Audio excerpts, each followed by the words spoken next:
First of all, I want to say thank Good you. evening. Good evening, Good and thank you for your time. We're here just to get a little bit of historical presence of your time at Omega, if you will. Well, we're talking about a unique period from 1949 till now. Right. Okay. And you just received your 75th, correct? No, 70th. 70th. I went in to Omega in 1949. And this is 2019. 70 years. Congratulations. Thank you. Well deserved. Well deserved. Okay. First question that we want to ask and start off with is what attracted you to Omega? Oh, well, I've been leaning to Omega for a long time prior to knowing what Omega really was. One of the founders, Professor Coleman, lived right around the corner from us. So he and my grandfather went to high school together, and I knew him and his family before I knew what Omega was. But my grandfather didn't go to college. He was in their high school graduating class. He'd gone to high school with them, Old M Street High. And if you go to Washington, D.C. now, Old M Street High is now the Terrell Junior High School building. Still same place right on M Street in Northwest Washington. Anyway, they knew him in high school.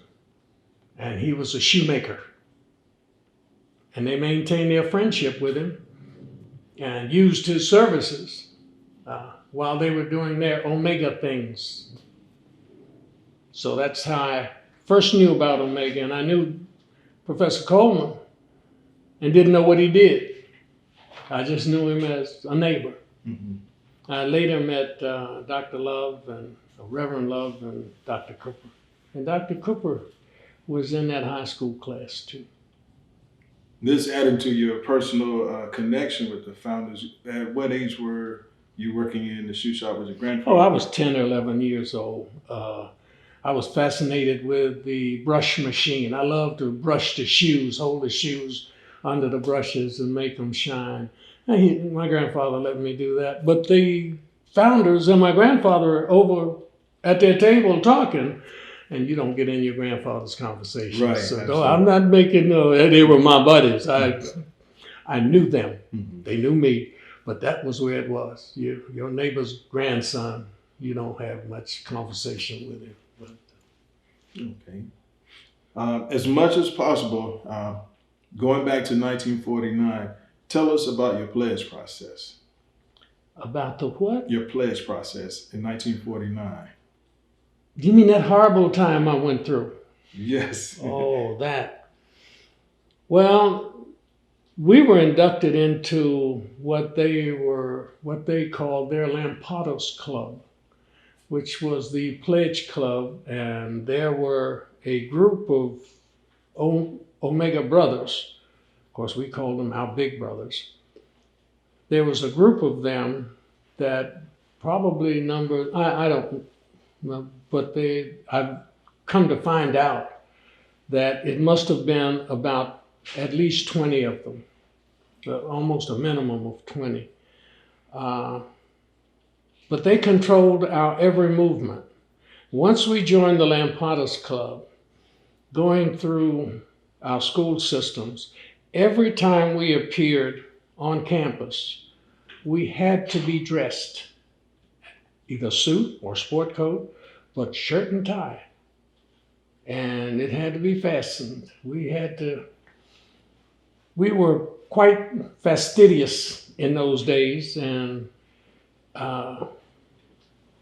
we thought we captured the ladies' attention when we came out, because the other fraternities were not dressed like us. In 1949 was, I think, the second or third year that we began to carry the gold bricks. It was a new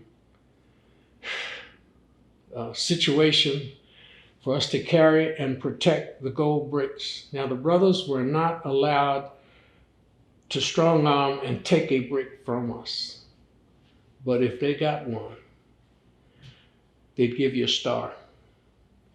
And that star symbolically meant you had to pay it back one night during your inoculation.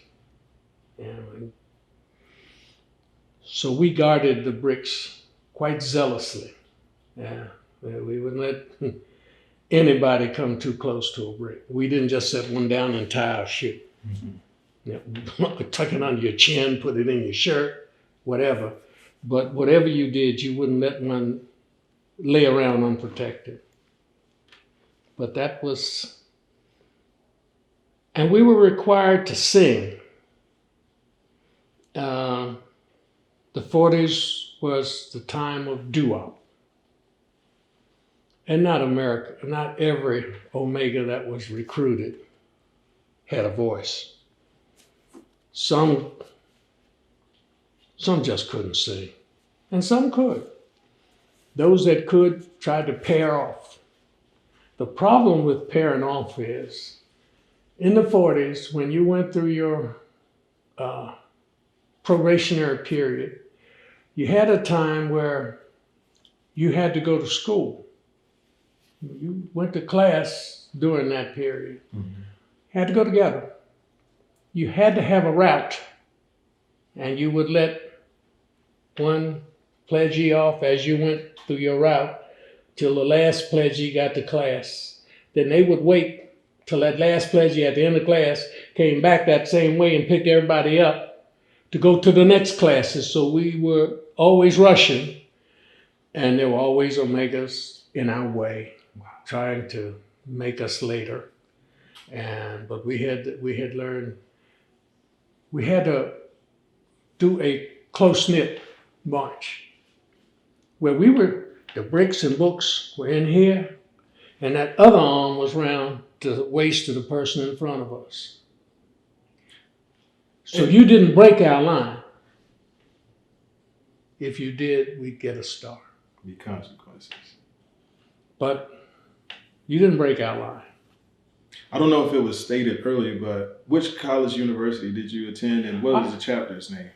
Well, I first went in 1946. I went to Bluefield State College in Bluefield, West Virginia, on a football scholarship.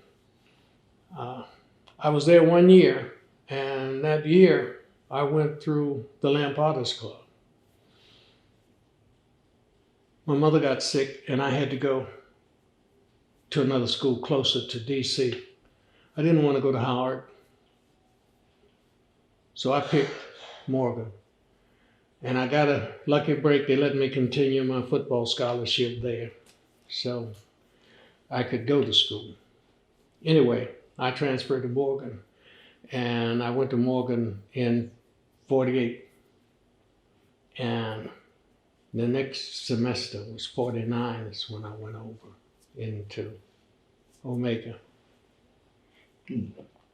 Is it safe to say that the gentlemen that you were on the Lampotters Club with, as well as the Brothers of Omega, were student leaders on the campus or held positions in the community, different things of that nature?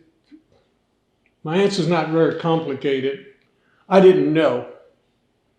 I knew as a freshman the Omegas, because they occupied my entire living, breathing section, except for while I was on the football team, and most of them were Omegas. The guys I was with had no future. They had just gotten there with me. Right. I thought all of them were outstanding and pretty bright guys. And the Omegas, the big brothers, impressed me as to their stature. That's part of the reason that I really got fascinated and looked at the Omegas as the place I wanted to go anyway. So that intrigued me. I looked up to them because they were all dressy and they carried themselves well. And that impressed me. But at that time, the only thing I knew about Omega was I had heard my grandfather and his friends talking about Omega, but I didn't know anything about it. at 10, 11, I just remembered hearing the word Omega. Mm-hmm. And I didn't know what that was. But I was impressed. And let me be very honest. Most of the guys on the football team were Omegas. And you develop a blood bond with the guys you fight with every day, with and for. Mm-hmm. So that impressed me. And I was one of them already as a football player. And they were the dominant fraternity on the football field. So they sort of hinted that I was supposed to be a Q. In an indirect way. Yeah. Yeah. Okay. Now, you stated earlier as a youth, you remember the founders coming around to your grandfather's shop and interacting with him because they were close-knit friends.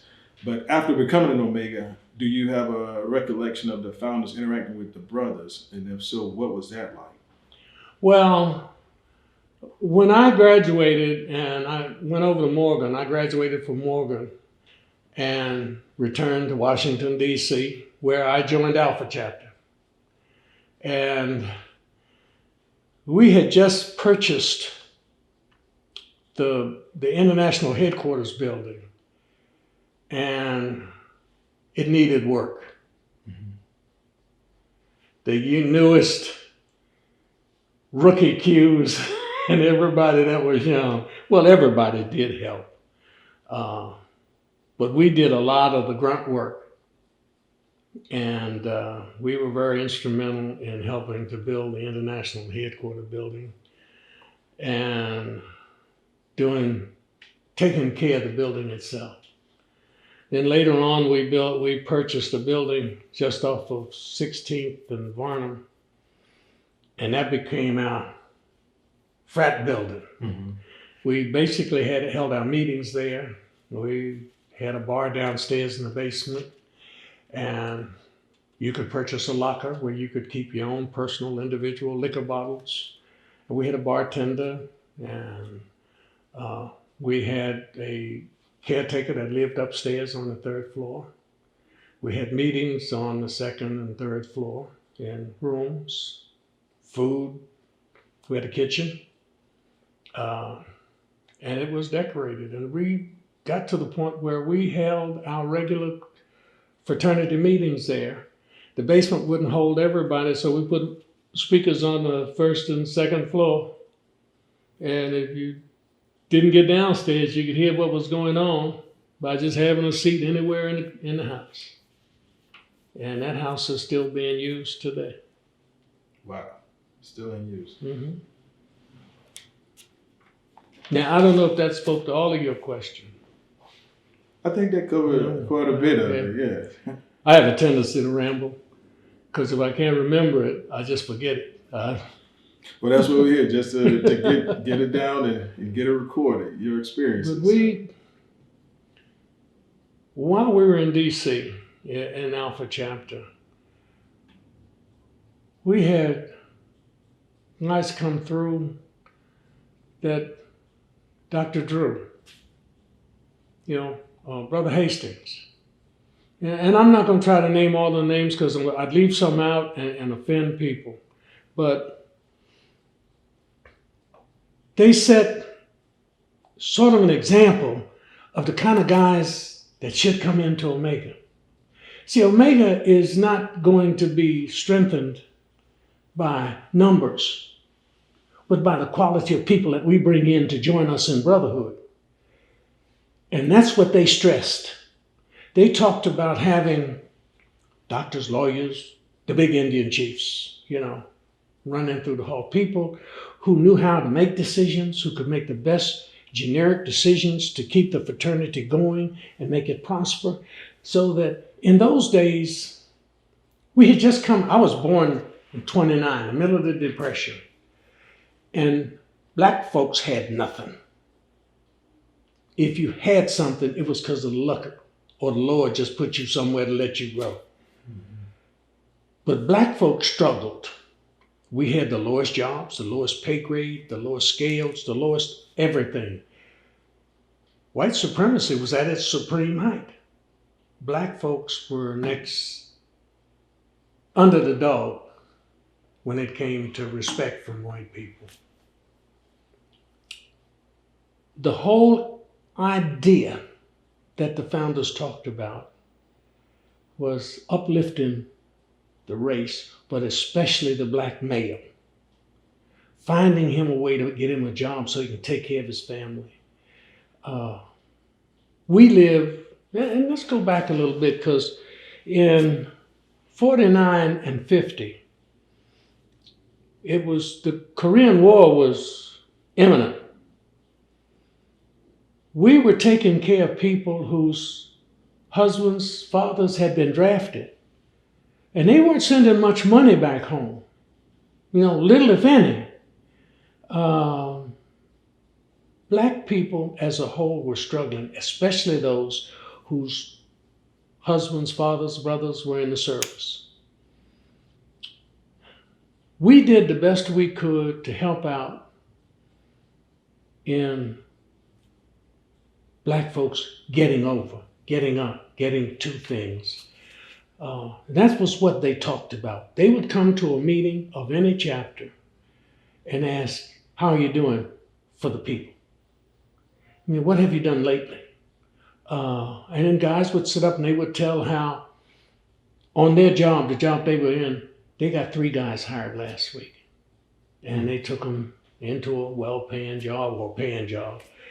We really beat up the post office and the printing office, and I'm talking Washington, D.C., but this was being done in all of the chapters that were around.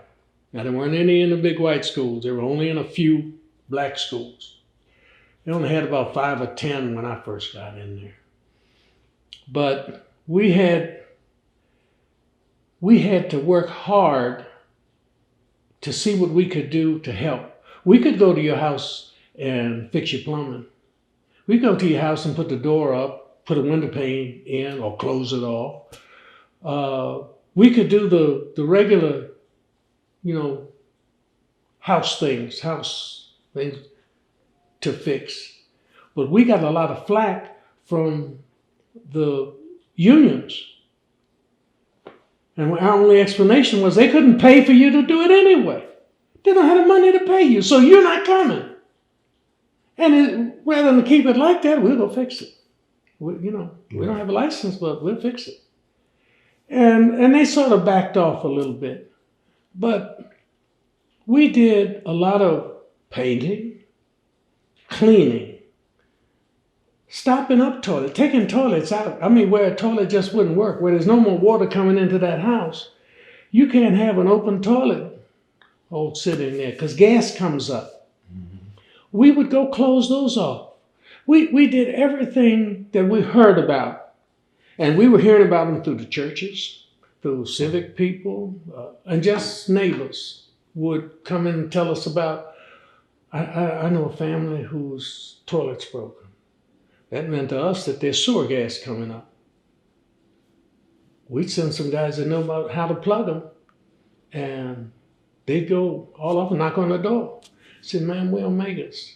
Can we come in and fix your toilet? You know what our answer is. Yeah, come fix my toilet. She didn't care if we were the devil's brigade. Come, fix the toilet. But we were Omegas going to do that. And we had a social director, not for dances, not for our social affair thing, but to take care of the people type. To find out, people would call in, we'd give out his phone number. And he would take the message and then call us and get some guys together. He'd pick the guys that could do the window panes, the doorways, the locks, whatever. And he'd call whoever was on that list for that commodity and say, hey, I got a problem. Can you make it on Saturday morning or Thursday night? And we'd get together and go. And we'd go fix and say good night. And almost all of the ladies would have coffee or soda or something for us. We never accepted alcohol. That if we had taken a sip of alcohol, Reverend Love would personally have taken his Bible and whipped us to death with it. Yeah, And they were going around to the few chapters that they were and telling what Alpha chapter had started doing. And they began to do it. North Carolina, Virginia, Philadelphia. They began to go out to help the black folks in the neighborhood make their houses, their environment more livable, safe for them to raise kids in. It's very interesting that you touched on that because we've had pioneers such as Roy Wilkins, Malcolm S. Dobson, and Brother William E. Barr who took their time and money to go out and be on the front lines during the 30s and 40s when it was a time for social change in America for our people. So my question would be, what role did Omega play in the revitalization or just the black struggle during that time? Well, let me tell you, we were always active with the NAACP. That was the big black organization in those days. And we not only had a financial obligation to them, we all joined and made sure we had life memberships among the members of Omega Psi Phi. We were at Selma. We did the sit-in in Washington. We were all over Omegas, and we were prominent. The founders were there. Dr. Cooper, Dr. Cooper was a little guy, you know, and he wasn't very strong. And they didn't ask him to do a whole lot of working and lifting and marching and yelling, but he was always on the periphery. He was there. You couldn't leave him out. But we did a lot of stuff. We needed a muscle or two. Understand. Prof. Coleman and Reverend Love. And Love was almost my size. He was about 6'2", very impressive preacher. And he was a wonderful preacher. He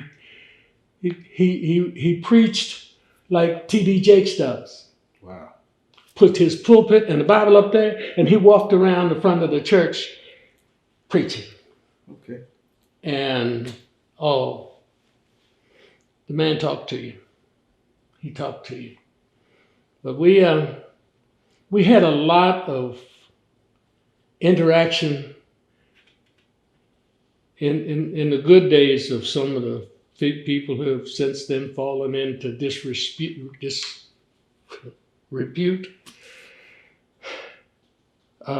Bill Cosby did a lot of good during his day. Jesse Jackson has always been there. Dr. Drew was involved a lot in experiments that he couldn't leave the laboratories for I guess months. We saw very little of him when I first got there. When he got a little older, we'd see more of him. And Brother Hasty, when he went down to be the governor in the islands, we lost track of him because he didn't come back much. But we had enough people who had judicial robes on. They were big-time attorneys, doctors, engineers, musicians. Mm-hmm.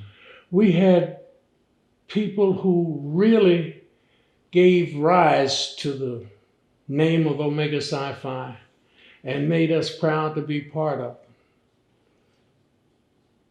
It brings me to another section. I've been in here 70 years. I don't know when they started putting collars around the guy's neck or who started it. I don't know. I don't know who started the image of a dog being associated with Omega. And I asked one of our leaders, Joseph Williams, who was our district rep, if he knew anything about that. And he said, no, he didn't know anything about the dogs, but he knew when the sign came about and what it meant. And I didn't. So he told me that in order to eliminate that dog image. They got the image of an eagle. And that's what that sign meant. Let's fly above the land. And as we go, let's bring our brothers with us. That's a lot different than raising your leg and sticking your tongue out. I actually pushed a guy over one day who lifted up his leg. And good thing I was old and the brothers wouldn't let that young boy get up and do nothing rash. He was upset until I explained it to him, why I did it. I'm against two things. Don't dog Omega. And for God's sakes, don't hit nobody with a stick. Kaito in Alpha Chapter will tell you about me and folks and sticks. I take sticks. Well, I used to. I'm 90 years old almost now. I don't take sticks. I'll ask you for it. Mm-hmm. But I used to take it and threaten to stick it in hidden places. Because I don't think you can beat a man across his tail and make him love you as a brother. Not even in the morning. Next week, next month, next year, he's not going to love you. As a matter of fact, and I know, Brother Williams, forgive me,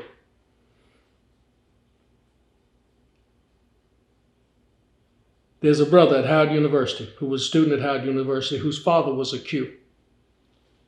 And he followed his father into Omegadom. Went through the initiation at Alpha Chapter. Not Pi Chapter, the noted Bloody Pi. Alpha Chapter. The boy got infected. The skin around his tail was infected. He almost died. They grafted skin from the front of his thighs to his buttocks. And it was touch and go for a long time. Now they took it from the front because he's had enough trouble sitting down with the rest of it. Right. That young man and his father moved to Houston, Texas. And my wife went to school with his mother. We're still friends today. I still see him when we go to Texas. But I don't take nothing Omega. I take my chain off, leave that here. The ring stays here. Everything Omega about me stays here when I go to Houston. And I do not say the word Omega or mention anything about it.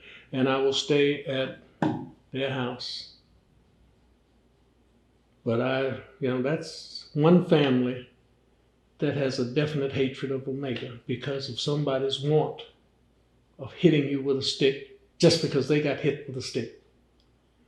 And let me go one step further. There was a situation in the olden days where Omegas from other schools knew when your initiation was about to start, and they knew that turnback night was usually Friday night.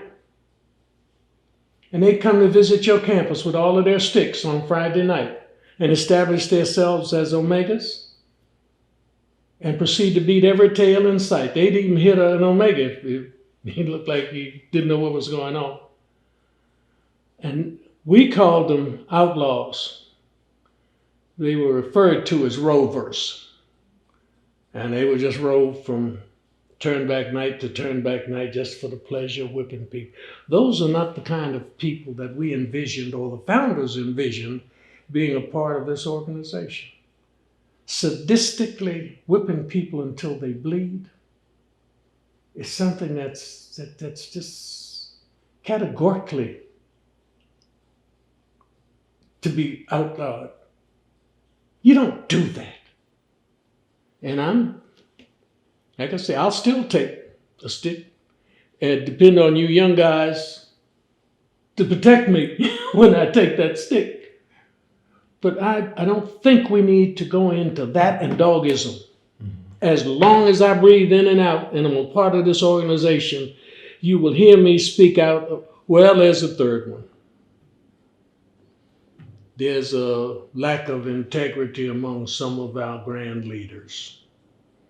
who self-appropriated some funds they didn't have any business taking, or using funds to pay for their trips to various places that they should have paid for themselves and have not paid it back. And I've got enough old friends in this organization. I know the names. My attitude is pay the money back or go to jail. And I'm being lenient. Now, you pay the money that you took, that you misappropriated, put it back in the treasury, and then go on about your business. Otherwise, we have enough funds to bring attorneys to bear, and I want to do it before the statute of limitations tolls, and we can't do it. Put the money back. How could you steal from us? And that's stealing. They knew it was wrong when they did it. Now that I've gotten all of the bad part out of my heart, and I will probably be castigated for it, so be it. What else would you like to know about? I'll combine my last two questions into one. What is your visual outlook for the future of Omega, and what advice would you give to current brothers and those that may be interested in seeking Omega? The future. I have enough faith in the basic makeup of this organization. The brothers that I know and have known, that I believe have faith that this organization is really going to rise above it. Then mine is not the only voice that's saying, you know your brother out in the street. And before he comes to be an Omega man, just because he's your buddy, see what you owe to the fraternity in terms of providing for its future with the kind of person that you would like to be in to run Omega, and whether your buddy is qualified. Take a good, strong look before you say anything. If you never say anything, he'll never get the opportunity. But don't take him in just because he's your running buddy. Might mean that you shouldn't have got in. You know, like follows like. And the saying is that the motor of Omega is the men that run it. And if you got the right kind of men, you'll run it in the right direction. And you pick the guys that like to be dogs, like to look like a dog, act like a dog. Frankly, anything you read in any one of the books, you got a college PhD, you've got a bishop, you got people in this organization that the lawyers would do no harm, and the doctors, I hope, will do no harm. But you've got medical doctors, you've got philanthropists, you've got all of the basic occupations that you can think of in Omega today. And because you're a plumber does not mean you don't have the integrity or the ability to be one of the most outstanding Omegas there ever was. I know a lot of them, a lot of guys. I know some guys that really are Omegas that did not graduate. Things happened before they graduated. They could no longer. Like my grandfather never went to college. He was in the same class with Coleman, Love, and I'm old. Yes. Cooper. Coleman, Love, and Cooper. You know, all four of them were in class together. And they talked about Omega with my grandfather. But through sake of fate, he unfortunately had an occurrence and he could not go to college. He had to go to work. He could never become an Omega. But he worked with and for those three people who were in his class. And had they figured out a way they could have got him in college, they would have done it. But instead, he was one of the people that fixed shoes for kids and families in Washington, D.C. And he did that till he died.